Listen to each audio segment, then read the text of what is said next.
Right, well, I've had this left with me. I've worked on it before. I can't remember for the life of me what I've done to it, but it's back for changing all 4 shocks and the 5th steering damper, and front brakes and fuel pressure regulator. So I'll drag it in now and I'll show you what I'm doing. Well, first things first is to get the wheel off, and then we can see what's going on, sort of. I know it's not very bright. Hang on a minute. There you go. What we need to do first is clear all the crud off so we can get to the bolts that hold the shock tower on. There'll be 4 13 mils. You've got them around the back as well. We get these 2 from the front, well, sorry, from the wheel arch, and the other 2 from the engine bay. And then once that's undone and out the way, we undo there we go, the 18mm bolt there, that's holding the shock to the tower. And then that can come off, and we can put a ratchet all the way down from the top and undo the 2 13mm you can just see in there that hold the shock on, and then lift the whole lot out the top. And reverse is the same. Refitting is the reversal of removal. Does that make sense? I think so. You can see we've already done the steering damper, done that earlier. And then we've got to just whip the caliper off and change the discs and the pads. So I'll show you that in a minute. But first of all, I'm going to clear all that up and undo them bolts. And there we go. Old one is out. New one is ready to go in. So it is literally just a matter of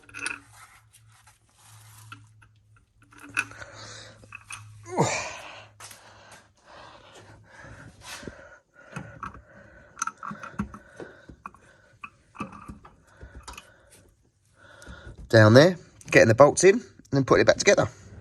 And there we go, all back together with a new shock in.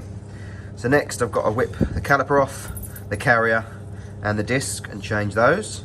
I'll show you what you need in a second.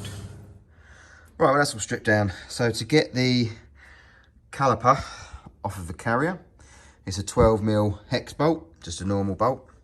To get the carrier off of the hub, it is these multi-spline bolts, and it is a 19mm multi-spline.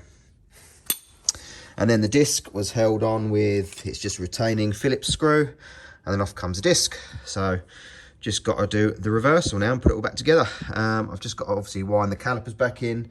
I've got the rewind tool there, just so we can get the new pads in. So I'll start putting it all back together. So the backs are really simple. You've got an 18mm bolt holding it up there, and you've got an 18mm bolt holding it down there.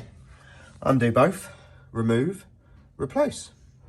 There you go. New one's all in, old one's off.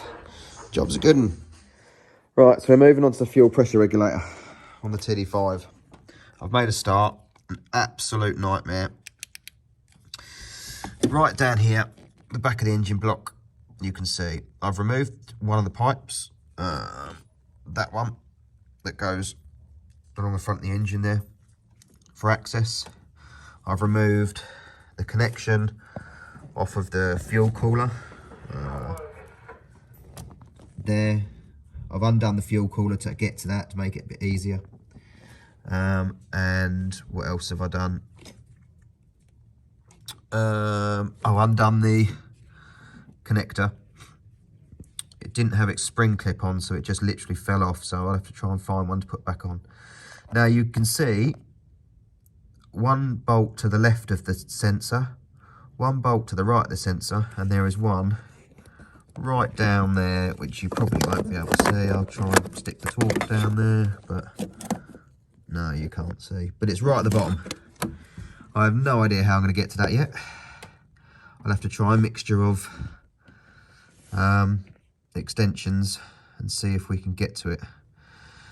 I don't like jobs like this. Right, no good talking about it. I'll have to try and get some extensions in there. Right, old one's out, new one's here ready to go. That's the old gasket you get 2 with a new one, and you can see they're slightly different shape on this hole here, so you've got to match them up. So obviously we're going to use this one. Now I'll quickly show you a little trick on how to try and get it all back in without dropping everything. So with the gasket on, you can see I've put the bolts in and put an elastic band around it. Now that means while you're offering it up, you're not going to drop the gasket, you're not going to lose a bolt, and you're going to be able to start it with the rubber band on, get them bit, and then you can pull the band up with a pick, cut it, move it out the way, and then tighten the bolts up.